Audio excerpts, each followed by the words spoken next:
I'm delighted to welcome world-renowned soprano, joining us from her home in New York, Ermonela Jaho.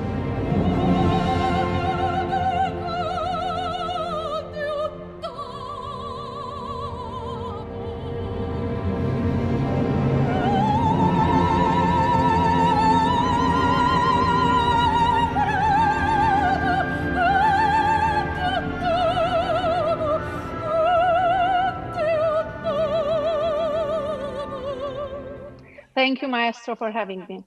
Thank you. We're going to talk to you about your decade of triumphs at Covent Garden, and one after another. But you first sang at Covent Garden, saving a performance of La Traviata in 2008, taking a plane from New York the night before and jumping in. Tell us a little bit about that story. Yes, actually, it was a beautiful story. Traviata, I have to say, Maestro, the Traviata, it was my first opera that I saw in my life, and when I decided to become an opera singer.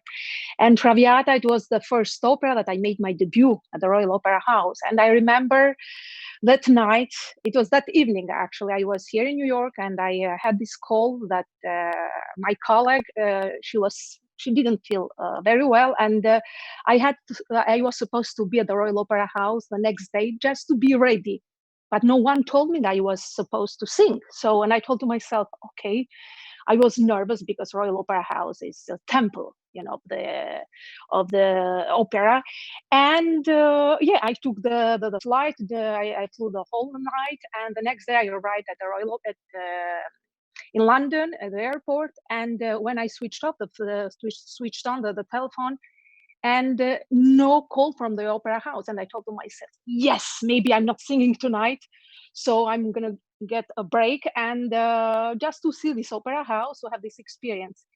And after only 2 hours of break, I had this call that I had to jump in and to be prepared quickly for this show, which it was the same afternoon. Yeah, what I remember most of all, it was the love that everyone gave to me when I stepped in, even at the stage door, everyone was waiting for me, and everyone was helping me like I was there. You know, I sang there for all my life, and I felt home from the costume department, musical department, the chorus, and everyone. And I remember, Maestro, yes, I rehearsed in a little studio.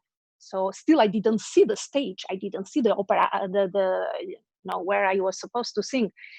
And it was, 5 minutes before the show, I had to walk in onto the stage, and it was a shock to me because this production, Violetta needs to be there 5 minutes before the show. And behind this veil, you can see everything, but the public they can't see you. And I was terrified, and I thought, oh my God, it looked to me the bigger than Arena di Verona. It was, the impact that it had on me. But in that moment, I told to myself, Ermonela, if really you wanted to be an opera singer, if the singing is the freedom of your soul, this is the moment. Maybe it was the most difficult moment, because to make your debut at the Royal Opera House in those conditions, when Maria Callas sang, Luciano Pavarotti, all my idols, it was a big responsibility. And I told to myself, if really you wanted to sing in this stage, just show what can you do. And even that kind of destiny sometimes that we say, because you are lucky to sing there and there, even the destiny, it was from the part of the public waiting for me. Let's see, do your job, sing. So in somehow, and we have that kind of strength inside that when the show started, I remember I was scared because I didn't have time to introduce myself, to the other roles like Flora or Gastone or Barone. So, and I was going around and looking to the chorus. Oh my God, to whom I'm singing now? But they were fantastic because I felt their love and their help in every step. And step by step, I felt like I belonged there. You know how wonderful it is to hear those words, to hear you say those words about our opera house. You know, I hope that the members of the chorus, the orchestra, and all the technical staff, and all the backstage people, the costume people, and musical staff could hear those words of admiration, because I really consider the people who work at the Royal Opera House a family, and especially in this very, very difficult moment. This is something that we definitely hold on to. But let me say also, thank you for saving our bacon, as we say in English, in such a demanding role. Listen, we're going to hear a little bit of La Traviata with you singing. This is from 2019, more recent, the Addio del Passato, and this is where Violetta acknowledges her imminent death and prays that God will forgive her and comfort her. One of the most touching scenes in the whole opera from the last act.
Ermonela, the Traviata jump-in was in 2008, but I think, if I may be so bold, the rocketing of your career came after you sang the role of Suor Angelica in Puccini's Trittico in 2011. You were born to sing this part, and those of you out there who have seen Ermonela, heard her sing this part, or know the opera very well, that it takes a singer of such extraordinary vulnerability, sensitivity, and physical and emotional power to really pull it off. It's a short opera, yes, but the demands on the soprano as a singer and as an actress are just overwhelming. And yeah, Ermonela, I had the great honor of being a part of that project in the Richard Jones production.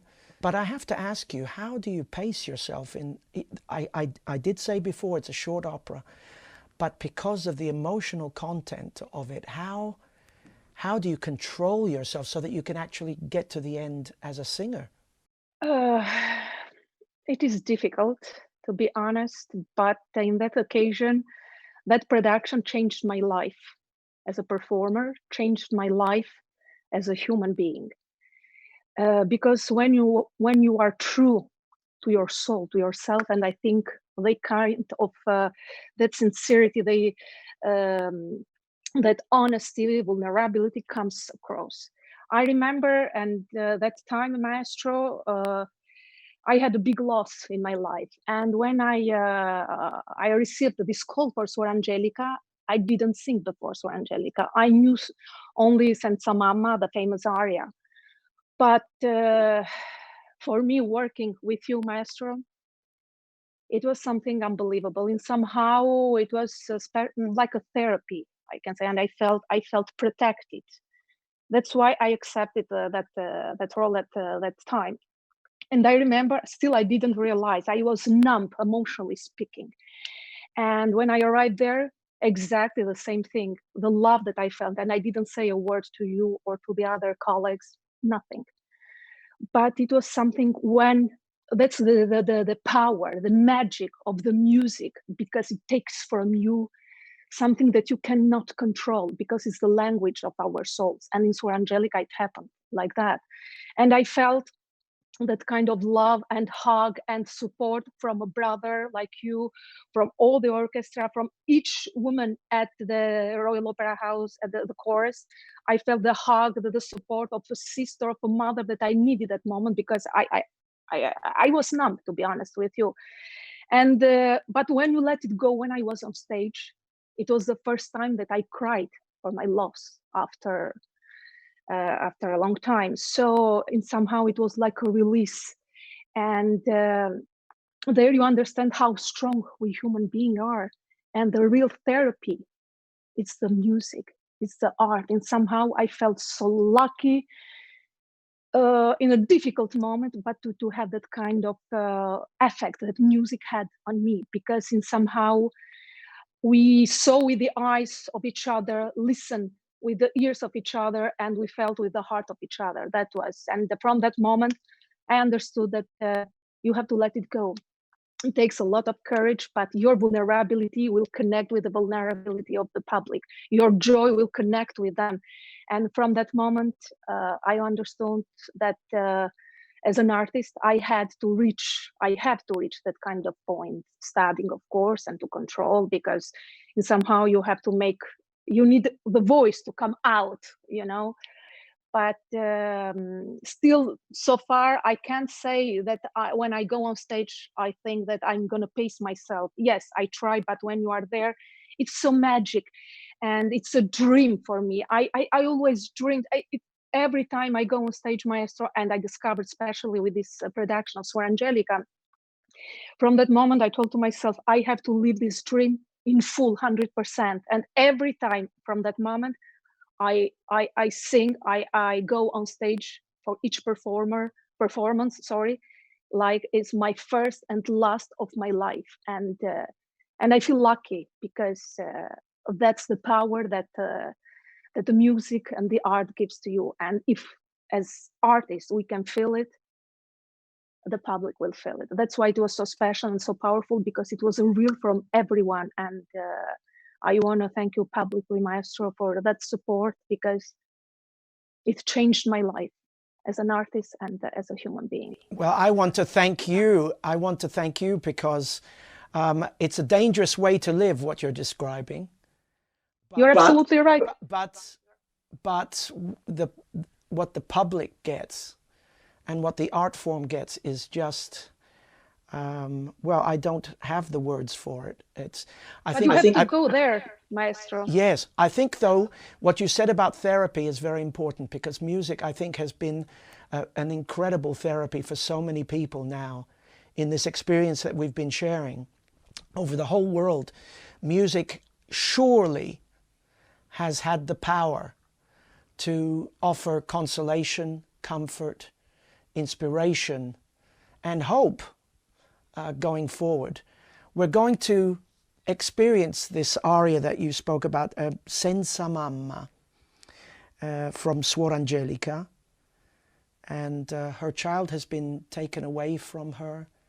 She has been put into a convent, and she becomes a special character in this convent. But here she speaks to her young boy. She says, oh, he's living. Well, she doesn't know if he's alive or he's dead. She knows nothing. But she says, how is this little boy surviving without his mother?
Ermonela, another Puccini role in 2013, the role of Magda in La Rondine. The tunes, the waltzes, it's a quasi operetta, or at least that's the way it started in Puccini's mind. It became something else. But the nostalgia of the piece. Tell me your thoughts. La Rondine, Magda, it was a little different from Madame Butterfly or Sor Angelica or Liu or Bohème or Mimì that I've sung so far. But still, even if we call it operetta, still it has so much emotion. Yes, she doesn't die at the end, but in somehow she dies inside. You know, she's, if I can say, the victim of that kind of the society. You know, we know exactly the same story with Violetta. Yes, a Puccini Violetta, yeah. Yeah, but she dies inside, that kind of side at the end. It's something that that really pain in her soul to give up her love, to give up her beautiful life with her lover. And what is so beautiful, which reminded me, but here in the second act of La Bohème, it's the second act of La Rondine. You know, the ensemble is something unbelievable, so powerful. It gives you, I don't know, it makes you feel like you feel like a bird flying because it's this kind of crescendo. It starts with one voice, second, three, four, and the whole chorus is something unbelievable and it was a surprise for me when I sang that, because I felt I had that kind of the joy and the desire, like a little girl, you know, when you want to play, you want to have fun. And then somehow it helped me, because I'm a shy woman, you know, as a person. And here to go back, it's a therapy in other word, in other, you know, way, you know. I felt like a crazy girl having fun. So that's the effect that I had with this. You mentioned La Bohème in passing, and let's talk about Mimì, because it's probably the most important role for any lyric soprano. It is, well, it's an iconic role, and again, requiring a discretion, a refinement, an unexpected ability to explode into rapture. Tell us about that. Tell us about the vocal writing and how it feels in your voice, actually. Yes, it's true. When I sang the first time Puccini, and it was Mimì, it felt so, it fits me very well, because it's like the way how you express your emotion, your feelings. So, you know, not completely, you know, open up, you know, with that kind of delicacy, vulnerability, and vocally it fits me very, very well, to be honest. And the challenge, of course, in Puccini, like in every opera of Puccini, but even in Bohème, um, to pace a little bit yourself. You have to build the personage, because even vocally speaking, because like in Bohème or Madame Butterfly, etc., he starts with this kind of melody, really light, really delicate, really as a bel canto, just to introduce, you know, the soul of this young girl, and to build it, you know, step by step. And it happened even vocally, because if you give immediately everything, dramatically and musically, it's not going to work. Even Puccini, which is so simple, so direct, emotionally speaking, but if you don't respect all these kind of colors, portamento, pianissimo, fortissimo, which are the colors of the soul to express what you are saying, even Puccini can be boring, if I can say so. But Mimì, I found a little bit myself when I started, because it's this young girl, shy, everything, you know, dreaming about all the things that she can't say that openly, and a lot of other persons, a lot of other girls or women, they can resonate with that. That's why Puccini, Mimì is so connected with everyone. And yeah, vocally, to me, maybe instinctively, it fits to me very well. And yeah, more I have the experience as an artist and as a human being, and more I discover that these colors, they have a meaning. Yeah. If I move on to Manon, but not the Manon of Puccini, Manon of Massenet, which is something altogether different, written before Puccini's Manon. I believe it's 9 years before. This is an opera. Well, it's in the French style, grand opéra, but you have the ability to sing in many different styles. It's not a verismo opera, an opera that belongs to this group of pieces written that were trying to get closer to realism. This it's more stylized. There are scenes where you have the ability to show off your coloratura, in other words, your vocal agility. And this is quite amazing and really different. So we see many sides of your capabilities. Can you talk to us a little bit about that? Yes, but as an artist, as an opera singer, you have to know a lot of styles, because it helps, to use for each repertoire that you are singing, to use those cards, if I can say. Technically speaking, as a soprano, you have to have the coloratura no matter what. You have to have this kind of legato. They are all colors and all keys that they are very, very important, and every singer needs to have that. And Manon, I love this. I love the French repertoire, and it's something that I worked very hard, maestro, from the beginning. And I started as a coloratura as well, and I kept that kind of Agility. Ability. Exactly, I kept that, because even in Verdi you have coloratura. Even in Puccini sometimes you have that. So they help in everything, in every repertoire. They are connected. The French repertoire. Here in Manon, I not only vocally speaking, but I went a little bit out of my comfort zone, because somehow I try to be a little more, to have fun, to be, the Manon that she wanted to have fun, from the beginning. And this coloratura, and somehow there are coloraturas that I studied when I sang a lot of Baroque music, Rossini, Bellini, Donizetti, and all the styles. They are connected to each other, and they helped me very much in Manon.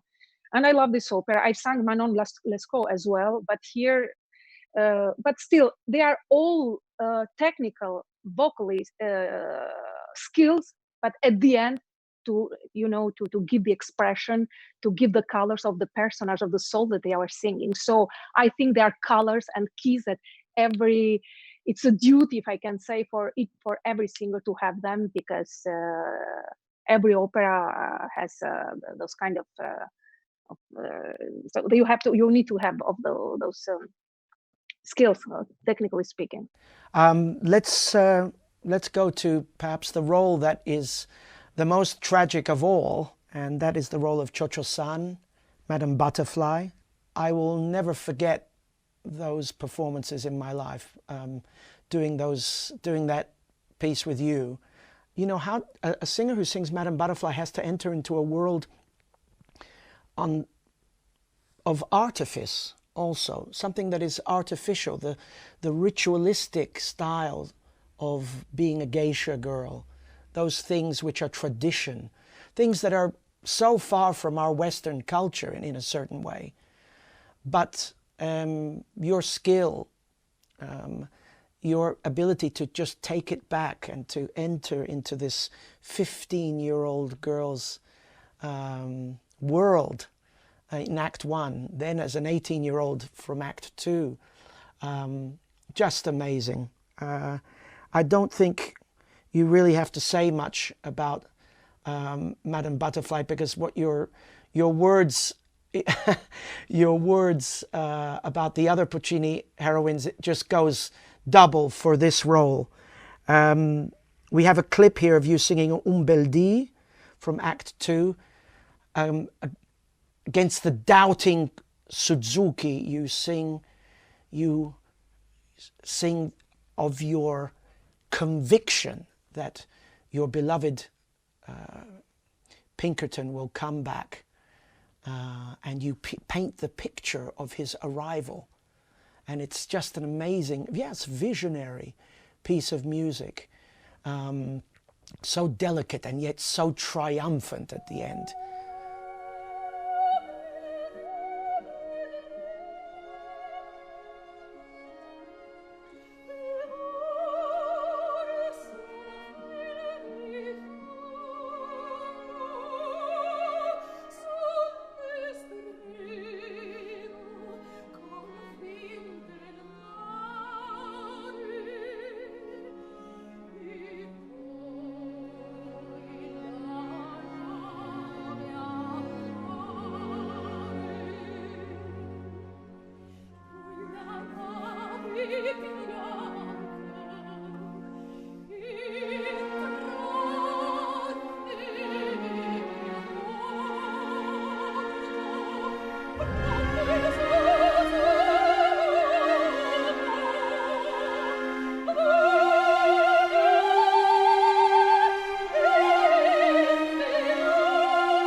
Ermonela, thank you for your art, for your generosity, always, on the stage, off the stage. Thank you for agreeing to this interview. I hope it has been illuminating for those of you who are listening and watching. This is a true artist there in front of you. Thank you so much. Thank you, Maestro. Thank you. And we hope to see each other soon. On the stage, in the real theater, and to have this energy from the public, because we don't exist without public, and we need that. Thank you so much, and see you to the Opera House, the Royal Opera House.